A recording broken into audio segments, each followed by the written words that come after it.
Raw talent is a rare occurrence in life. Usually, being skilled at something is the result of practice or experience, but for the sorcerers of the Forgotten Realms, this just simply isn't the case. When it comes to the casting and manipulation of magic, they are better than you, and they know it. Just ask them. They'll tell you, I promise. So if you are the type of player who wants to not only cast spells, but use your innate talents to shape and manipulate the magic itself as you're casting them, then the Sorcerer class is right for you. Welcome back, travelers. I'm glad to see you made it. I'm Kolo, and today we're going to be taking a look at the Sorcerer class in Baldur's Gate 3. We're going to go over each one of the spells and abilities that every Sorcerer gets between 1st level and 12th level, and then after that, we're going to go over each subclass individually, discuss the bonuses that each one of those offers you, and that way you'll have a better idea of which route you want to go with your sorcerer. Also, be sure to stick around to the end of the video, because I've got a couple of non-D&D related characters that may or may not be sorcerers, so we'll talk about that. Should be pretty fun. And lastly, before we get started, a special shout out to the curators over at the Baldur's Gate 3 wiki at bg3.wiki. A lot of the information I'm going to be telling you in this video came from that website, and those guys do a really good job gathering and curating the database of information. So be sure to check them out, show them some love. They do a really good job over there. And with that covered, let's begin. So, what is a sorcerer? Before we dive into making one and all that stuff, what is it? Sorcerers, or sorks, as I'm going to be referring to them in this video regularly, because the word sorcerer has 3 syllables and the word sorks has 1 syllable, and I'm lazy, so I'm going to do this one most often. Anyway, whenever sorcerers are brought up in conversation, it's often in the same breath as wizards and warlocks, because there are similarities between these 3 casters, but there are also some very, very big differences. So let's get into that and talk about what sets the sorcerer apart from the other spellcasters. The main class mechanic, for example, meta magic, this is what allows the sorcerer to tap into that innate magical ability and manipulate the spells that they're in the process of casting. What do I mean when I say manipulate? Well, there's multiple different meta magic options that you have available to you as a sorcerer, and we're going to go over them here in just a second, so you'll see exactly what I'm talking about. Each one of these meta magic options will cost you a certain amount of sorcery points, which is the sorcerer's class resource, but we're going to cover these more in the leveling section after I go over the meta magic stuff. First up, we have Careful Spell. This one costs 1 sorcery point, and the effect is that any allies that get hit by whichever spell you're modifying will automatically succeed on their saving throw against that spell. That's great, Kolo, but what the hell does that actually mean?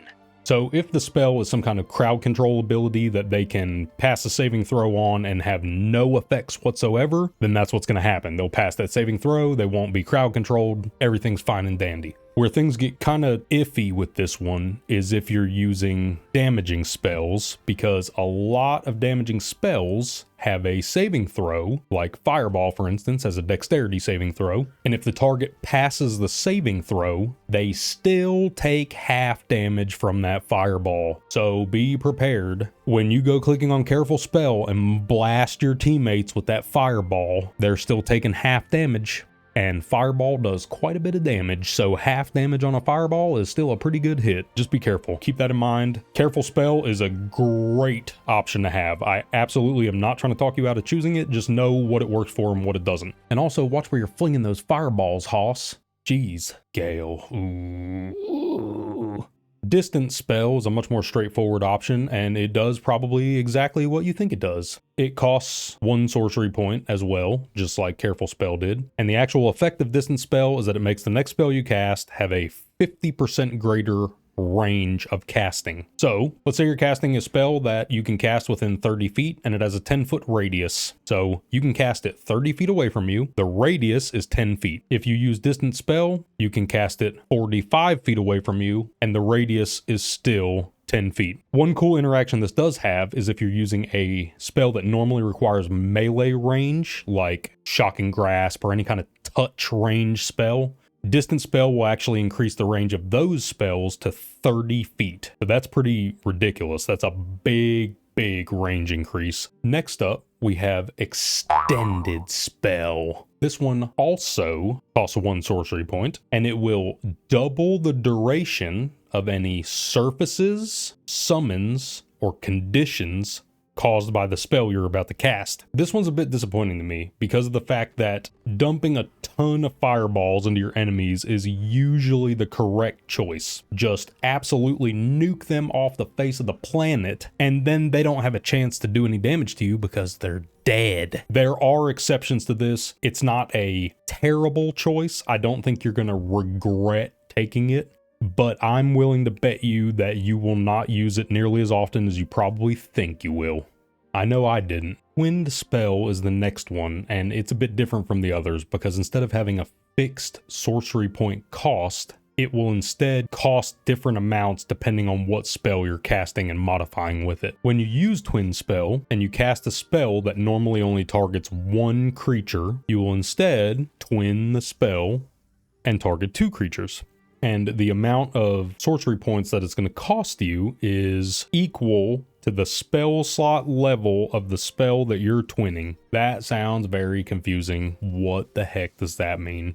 So let's say you're casting a level 2 spell and you want to twin it onto 2 targets. The total cost of that is going to be an action or a bonus action, whatever the spell itself costs, a level 2 spell slot, and 2 sorcery points, because each sorcery point counts as a spell slot level, basically, if you want to look at it that way. So if you were casting a level 6 spell, it is going to cost you a level 6 spell slot and 6 sorcery points.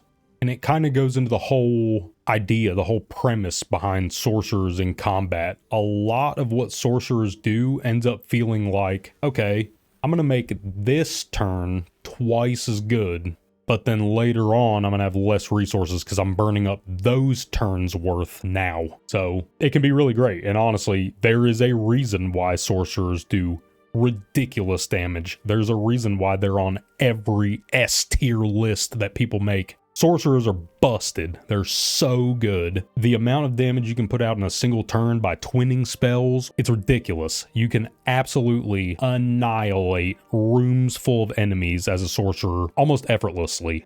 The next one on the list is Heightened Spell. Heightened. I can't say this word very well. Heightened Spell.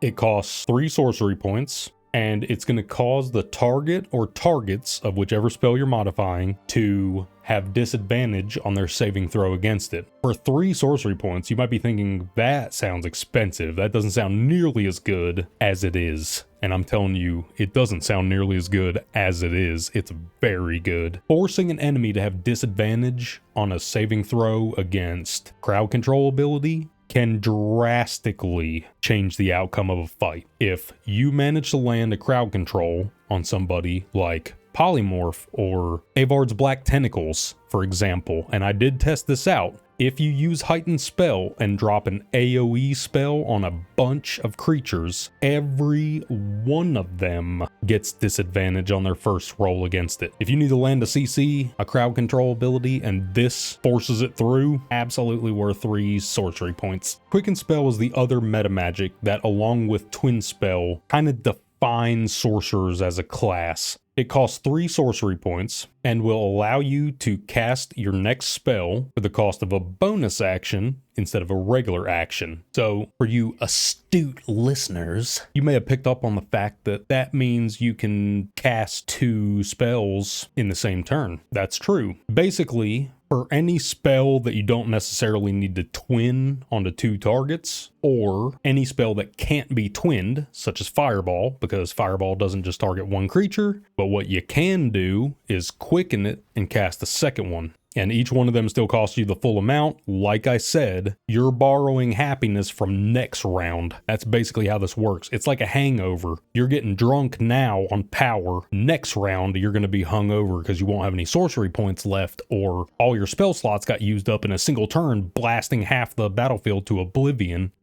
Was that worth it? Yeah, probably. But later on in the fight, you might be slinging cantrips because that might be all you have left if anyone survives. The name of the game as a sorcerer is to make sure they don't live that long. You're there for burst damage. And the final meta magic option is Subtle Spell. which will cost 1 sorcery point and will allow you to cast the spell even if you're silenced. This is obviously pretty situational, but let me just tell you, there's at least one situation in the game where you're gonna have to deal with silence. No questions asked, you're gonna have to. Do you have to take your sorcerer in there and have them cast subtle spells? No, you don't. You can deal with it in other ways, but having a caster that can still cast while they're silenced is very powerful, especially for the cost of 1 sorcery point. That's not even that bad. So as you can see, through meta magic, all things are possible. Except for some things that still aren't possible. Through meta magic, 7 things are possible. Anyway, let's move on and talk about what creating a sorcerer looks like. See you there. Upon first choosing the sorcerer class, you will be immediately granted proficiency with daggers, quarterstaffs, and light crossbows. That's it. No armor, no other weapons, no shield, unless it's built into your race choice.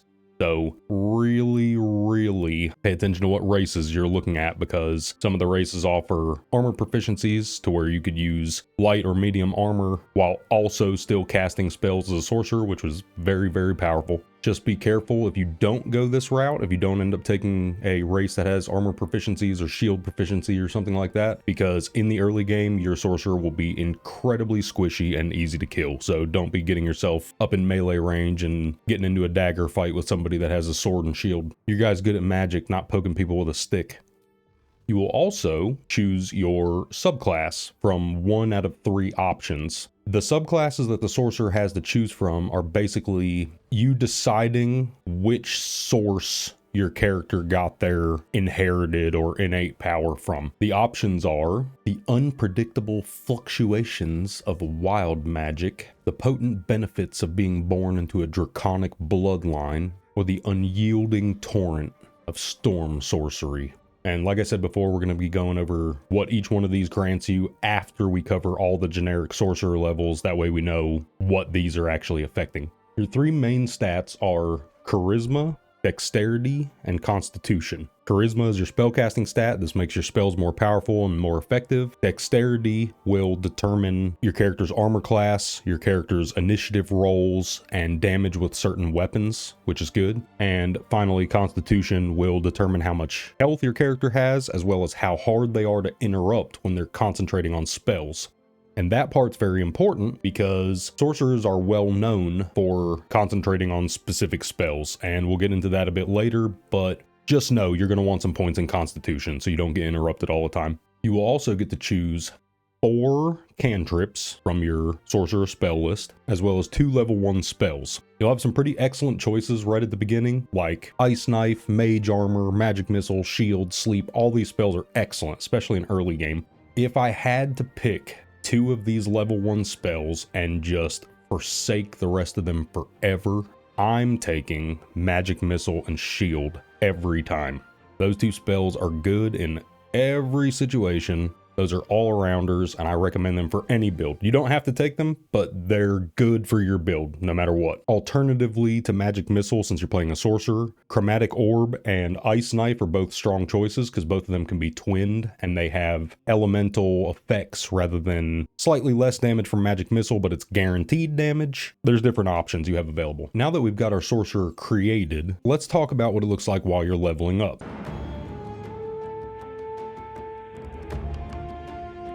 At second level, you will receive another level 1 spell slot, your choice of another spell from the spell list, and then starting at second level, which is your first level up, every level up that you have on this character, you're going to be allowed to replace 1 spell that you know with a spell that you don't know from the spell list if you want. This is optional, and you will be unlearning the one you know to learn the one you don't know. You'll be swapping them. So if you see another spell on the list, or say you unlock your level 3 spells and you want to get rid of one of your level 1 spells for a level 3 spell, perfectly fine. You can do that, no problem. You don't have to. You can keep the ones you got if you like them. Just know that the only time your character can do this, learn different spells, is at their level up. They can only change 1 at a time, so you can't swap your whole toolkit. You just keep that in mind. Also, that's a lie. You can swap your whole toolkit. All you got to do is go talk to this dude. No, this dude. Pay him some money, and he will basically reset your character. You're going to keep all the levels you've earned, but you'll be able to change your class, change your character build, pick different spells and abilities as you're leveling up, whatever it is. And then you can just pickpocket your gold straight back from Withers. He doesn't care.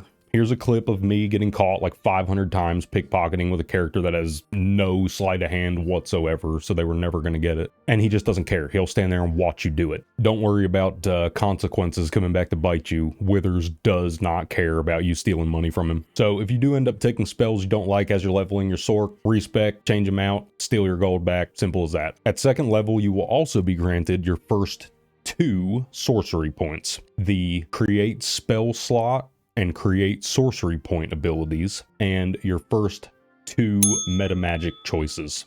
The list at this level only has 4 options. Pick 2 from these 4 choices, and then later on the other 3 options will become available. Also be aware that every level after this one, you're going to gain 1 sorcery point, for a total of 12 by the end if you level your sorcerer all the way up to 12th level. So at second level you get 2, and then every level after that you get 1 more, you end up with 12. The create spell slot and create sorcery point abilities are another example of the Sorc twisting magic and changing it to suit their needs specifically. You can either use sorcery points to refill your spell slots and cast more spells per day, or you can use spell slots to refill your sorcery points and do more meta magicking per day.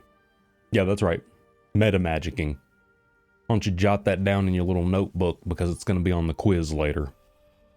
At third level, your Sorc will receive 1 level 1 spell slot, 2 level 2 spell slots, your choice of 1 more spell from the Sorc spell list, and you can replace one if you want, like always. And your Sorc's level 2 spells are available to you to choose from when you're picking your spells from the list from now on. There are some really strong options available in these level 2 spells, but just remember when you're picking your spells to keep your meta magic options in mind, because some of these spells are not going to benefit as well from meta magic as some of the other ones would. So for a sorcerer, some spells that might not be great for somebody else have the potential to be really strong on a sorcerer. The main example that I would give you is the Scorching Ray spell. This is a super strong spell that I would recommend under almost any circumstances to somebody, but you can't twin this spell. So one of the other options that's a slightly weaker spell but can be twin cast might be a better choice.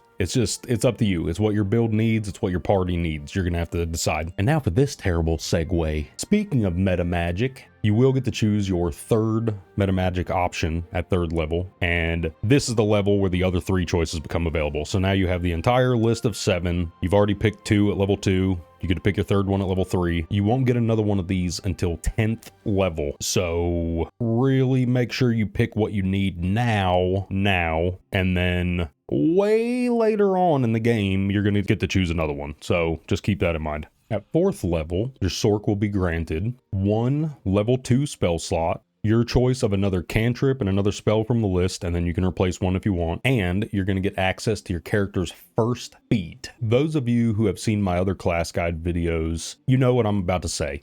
Schickenfraxenschinellisis.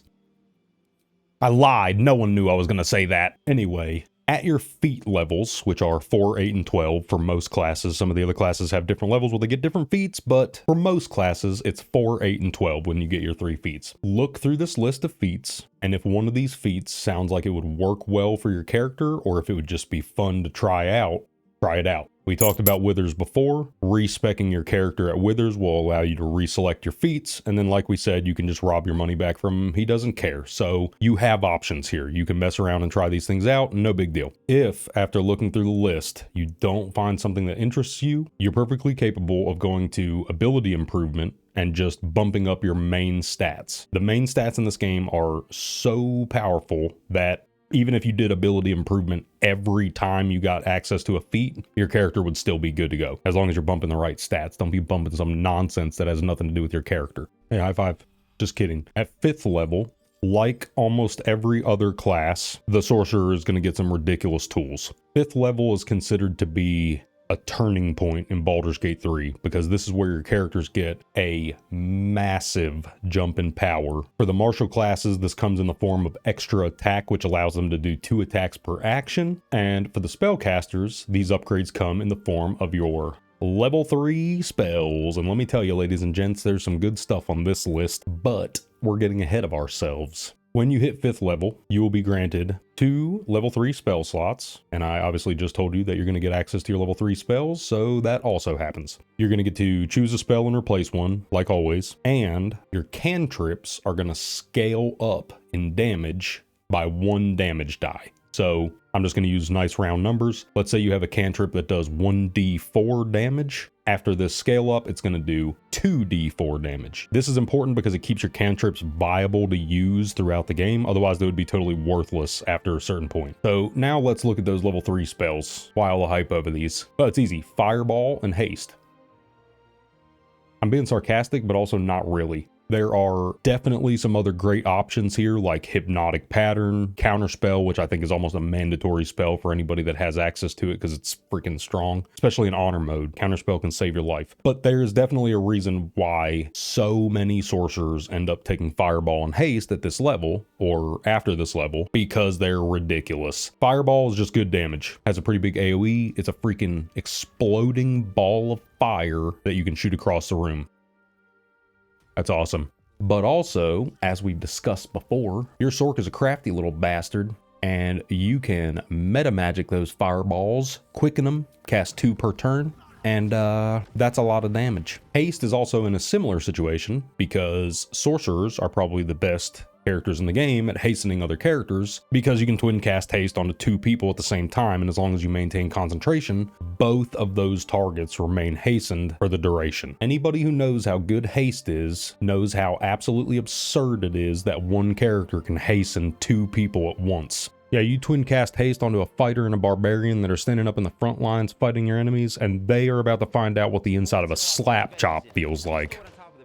And you're gonna love my nuts. At 6th level, your Sorc will gain 1 level 3 spell slot, their choice of another spell and a replacement if they want. And at this level, they will also receive their next subclass bonus. So we're going to go over those here in a bit. 7th level will grant you 1 level 4 spell slot, a spell and a replacement. Your choices now include the level 4 spells on the list as well. And once again, there are some very, very strong options on this list. You've got crowd control, you've got mobility, you've got area denial, straight damage, all kinds of good options. And as I said before, and I'm going to keep harping on this, keep that meta magic in the back of your mind because your ability to manipulate those spells is almost as important as what the spells do themselves. 8th level will grant you another level 4 spell slot, your choice of a spell and a replacement if you want, like always, and your sorcerer's second feat. Same deal as before. Look through the list. If there's feats you want, take them. If not, bump your main stats and let's carry on. 9th level will grant you another level 4 spell slot, a level 5 spell slot, a spell and a replacement, and your list now has access to level 5 spells, as you've probably already guessed.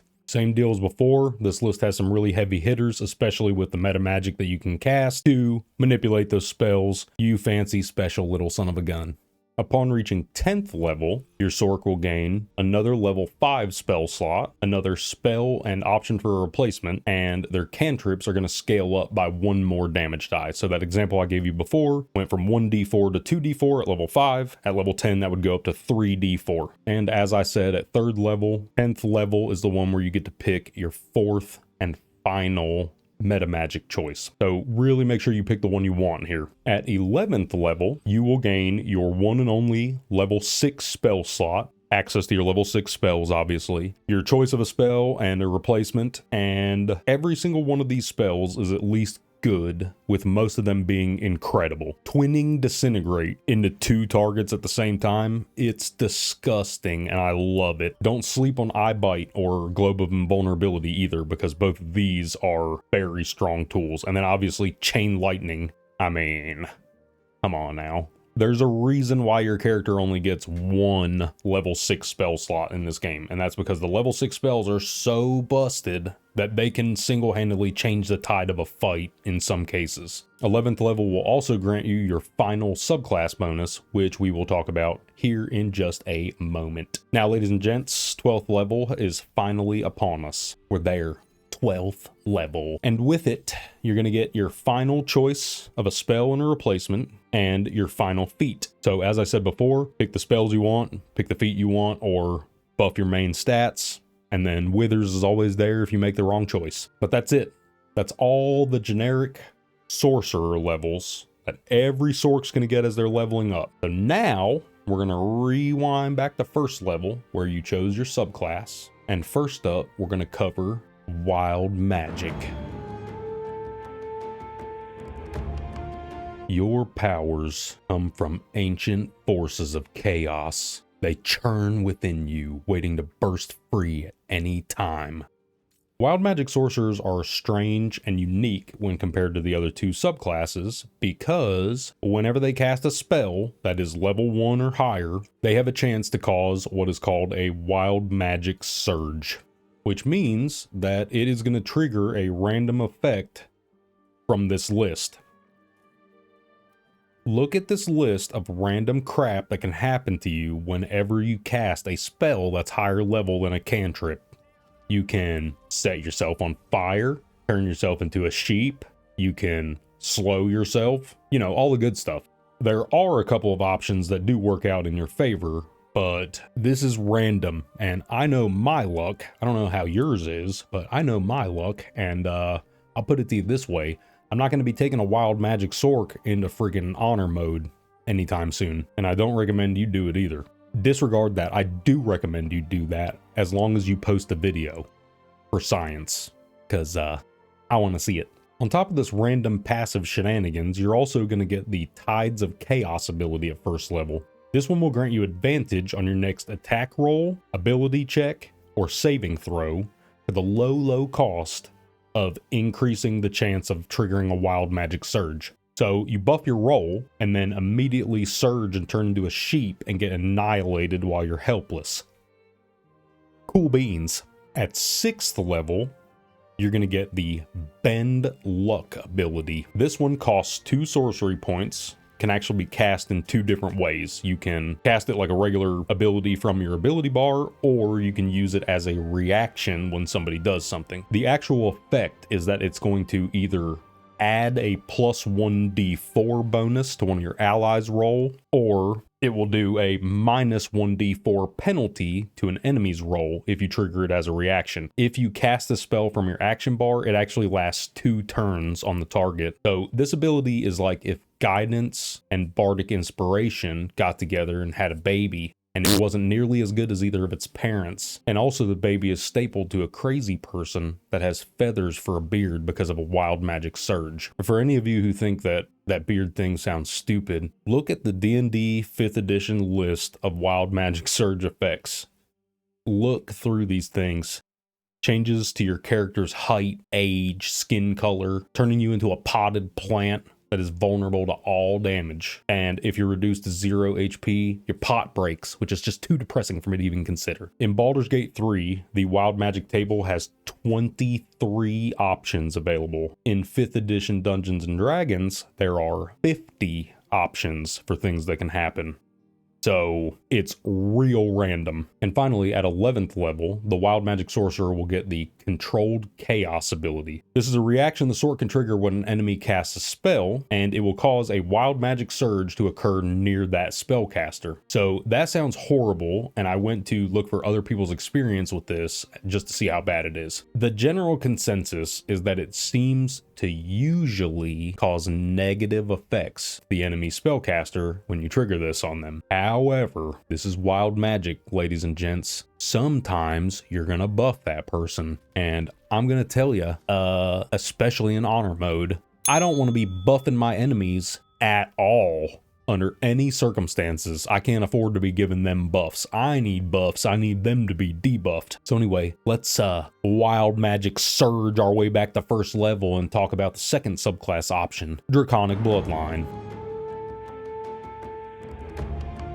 Your veins carry draconic magic, the result of a powerful dragon ancestor. So easy enough. Draconic Bloodline sorcerers gain their magical abilities by being directly related to a dragon. So, you know, just do that. That sounds cool. These sorks get quite a few bonuses right away, so let's check those out. Firstly, the Draconic Resilience passive states that because of the badass dragon scales you have growing on your skin, your base armor class is 13 when you're not wearing any armor. So this is essentially your character getting built-in mage armor, which is very, very good, and you can pretty much consider this to just be a +2 or +3 to your armor class permanently, which is great, as long as you're not wearing armor. Definitely nothing to sneeze at. Draconic Resilience also has a second part that will increase your sorcerer's maximum hit points by 1 per sorcerer level. So if you level your sorc all the way up to 12th level, it's going to give you a +12 to your maximum HP. And that might sound like a low number to some of you, but by the time you get to the end of the game, your characters are probably going to have right around 100 health, something close to it anyway. So an additional 12 health is 10-12% increase. That's very, very strong. Even though it sounds like a low number, it's really good percentage-wise. I mentioned those dragon scales on your body earlier, so what's the deal with those? Well, at first level, Draconic Bloodline Sorcs get to choose which Draconic Bloodline they belong to. So each dragon color represents a certain element of magic and will grant you a spell immediately upon choosing it related to that element of magic. There are definitely some very powerful spells available to you just for choosing certain Draconic Bloodline colors here, but keep in mind that the element you choose here is going to have a pretty big impact on your character later on. At 6th level, it's now later on. Remember that later on I mentioned 5 seconds ago? That's now. So let's talk about it. You will gain 2 elemental affinity abilities, damage and resistance. Elemental affinity damage is going to add your charisma modifier to any damaging spells you cast that match your Draconic Bloodline's element. So if you choose a red dragon for your bloodline and then you cast Fireball, it's going to add your charisma modifier to that fireball cast. And the elemental affinity resistance portion is a reaction that you can trigger when you cast a spell matching your bloodline's element that will cost 1 sorcery point and will grant you resistance to that element type. So both of these are very, very good. And some sorcerer builds can end up with resistance to like 4 or 5 different things, which is very strong in this game because resistance means half damage. So any resistances you can pick up along the way are good. And finally, at 11th level, the Draconic Sorc will gain the Fly ability. You're never going to guess what this one does.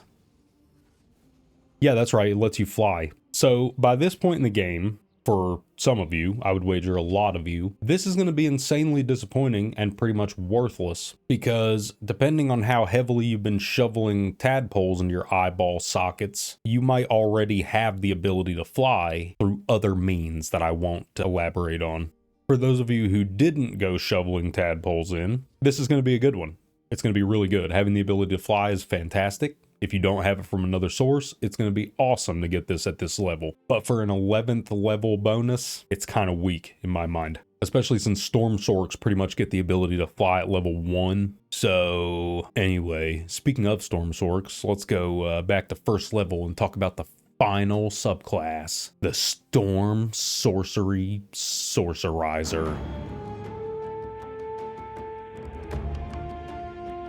Whether crackling with the energy of ancient deluges or pierced by gales and hurricanes, your lineage is a strange tapestry scrawled by a tempest. When you first choose this subclass, you will be granted the Tempestuous Magic ability, which will trigger whenever you cast a spell that is level 1 or higher. And you're probably thinking, oh great, more wild magic nonsense. Not at all. When this one triggers, instead of turning you into a sheep and setting your balls on fire, it's going to allow you to fly up to 30 feet as a bonus action without triggering opportunity attacks.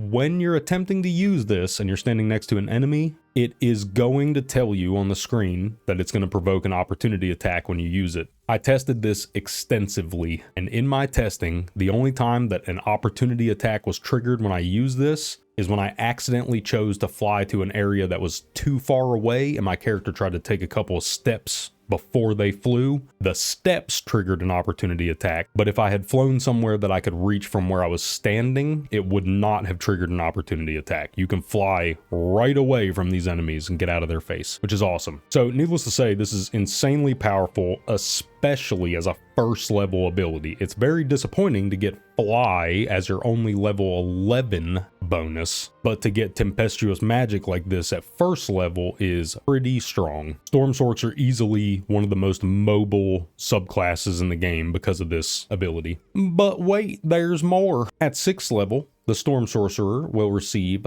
a few more awesome bonuses. First up is the Heart of the Storm ability. This one will allow you to trigger a blast of additional thunder or lightning damage in a 20-foot radius after you deal damage with that damage type. So you cast a lightning spell, it's going to trigger and allow you to cast this if you want, and it will deal a little bit of extra lightning damage to everybody in that radius. If you do a thunder spell, it'll allow you to trigger and deal a little bit of extra thunder damage to everybody in that radius. There is also a second portion of this ability that just flat out permanently grants your Storm Sorcerer resistance to thunder and lightning damage both. And as I said before, picking up resistances in this game is very powerful. You get 2 of them as passive permanent buffs just for being a Storm Sorc at 6th level, which is ridiculously good. With this subclass and a couple of the items you can find in the game, you can easily get your character 4 or 5 resistances, no problem, without even going out of your way too much. Not too bad. But that's not all. You will also receive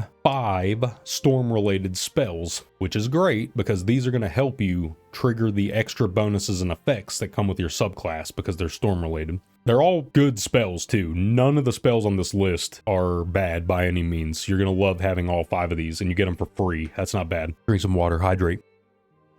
And for the finally, 11th level as a Storm Sorc will grant you the Storm's Fury ability. This is a retaliation effect that will deal a bit of thunder damage to the target and attempt to blast them away from you when they hit you with a melee attack. This one sounds a lot better than it is in reality. Obviously, being able to blast the target away from you, create space between you and an enemy as a spellcaster, that's always a good option. But for an 11th level ability, this one's pretty disappointing too, I think. Because of how disappointing it is, I'm going to go out on a limb here and tell you about some multi-classing options you have as a sorcerer, because I would wager that a lot of the people playing sorcerer are multi-classing it with something else to get a little bit more power out of it. Because of the fact that the sorcerer is a charisma-based spellcaster, you can easily multi-class it with quite a few things. The bard, warlock, paladin, any of these things are good options. You probably noticed in this video, there's a bunch of footage of my honor mode Sorkadin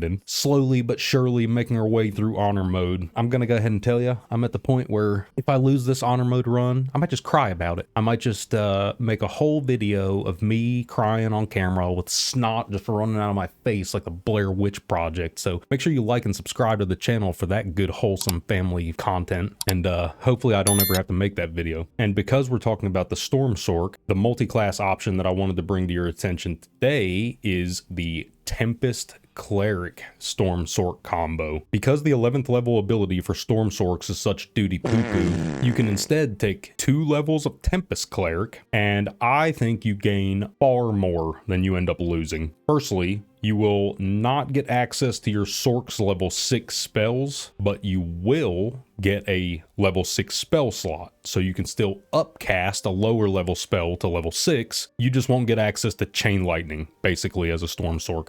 There are other ways in the game to get access to Chain Lightning. Obviously, you can use scrolls and stuff like that, but there's items that grant you abilities, and this staff Mark of Heshkir is one example. You can use this to get Chain Lightning and Lightning Bolt as a short rest ability. Really strong. This staff is probably the best one in the game for most caster builds. There's going to be, niche builds that need a different item, but this one's really strong for any caster. So what the heck do you get from the Tempest Cleric that makes it worth losing what you lose? Not much, just this little baby right here. Destructive Wrath is your 2nd level Channel Divinity reaction as a Tempest Cleric, which you can trigger when you deal either lightning or thunder damage. And it makes that damage automatically do its maximum possible damage roll. So, let's say for instance we cast Call Lightning at its normal spell level. It will normally do between 3 and 30 damage to every target that it hits. If you trigger Destructive Wrath when you cast it, it's going to do the full 30 damage to every target that gets hit by it. So let's go over a scenario where we cast a spell on 3 people, because that's not unreasonable. I often hit up to 3 people with this spell. Normally hitting 3 targets with Call Lightning would do between 9 and 90 damage total. So you can cast this spell, hit 3 people with it, and do 9 damage. You probably won't, but you can. Well, if you activate good old D-Wrath whenever you cast it, it is going to do 90 damage, guaranteed. If they have resistances and all that crap, it's going to get factored in, but the damage roll that you do is going to be the maximum. So this is ridiculous. And that was just an example of Call Lightning as a low-level spell. So imagine a situation where instead of using Call Lightning on 3 targets, you are twin casting Chain Lightning onto 2 different people, and then it bounces around the room hitting everybody else and does maximum Chain Lightning damage twice to everybody that gets hit by both Chain Lightnings. Most of them are not going to survive 1, so they definitely won't survive 2, but you can absolutely annihilate an entire room full of enemies by triggering Destructive Wrath with the right spell. It is absurd the amount of burst damage this thing can put out. Probably one of the highest burst damage subclass, multi-class combos, whatever you want to call it, in the game. And that's it, travelers. That's all of the generic levels for Sorcerer, as well as all the subclasses covered, so you know what each one grants you. And we managed to fit it all into a gigantic, way too long nutshell. Nice. Be sure to let me know in the comments down below how you've built your Sorcerer. If you know any other cool multi-class options that I didn't mention, I'm sure there's plenty out there. There's people come up with all kinds of cool stuff, but I'm happy to learn about it from y'all. We can learn this crazy game together. There's also a link to my Discord down in the video description. So if you want to come join the Discord, talk about any nerdy stuff, RPGs, comic books, anything you want to come and nerd out on, the more the merrier. Y'all are welcome. But now, travelers, it's about time I make good on that promise from the beginning of the video. We've got a couple of non-D&D characters that I want to talk about that may or may not be sorcerers. Or are they? Who knows? You can't have a video talking about sorcerers and not mention the old Sorcerer Supreme, could you? But here's the thing. Does Doctor Strange actually meet the requirements to be a D&D sorcerer? I don't think so.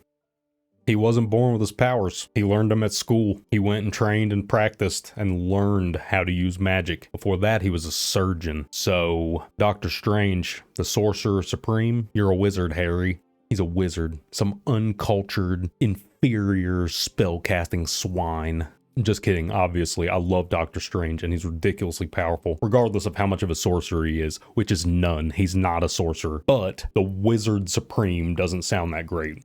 So, Sorcerer Supreme it is. And secondly, while we're talking about Marvel characters, I might as well mention this one too. The Scarlet Witch, Wanda Maximoff. I'm going to go out on a limb here and assume that the word witch is being used to mean female wizard.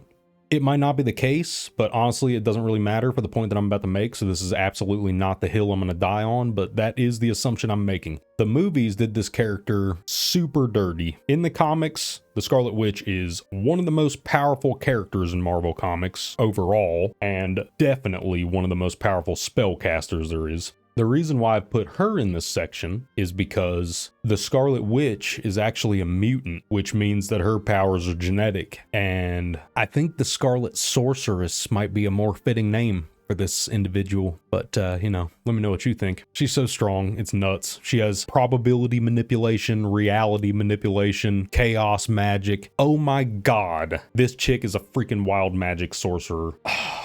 Just get away from me. Stay away from me. No! Alright, travelers, I'm going to end this one here. Let me know if there's any other cool sorcerers you want to discuss. Like and sub and all that jazz. If you want to support the channel even further, there's a link to my Patreon in the description. I greatly appreciate all the support you guys have been giving the channel. And as always, travelers, I am glad you got to see me. Do your best to stay alive. Until next time. See ya.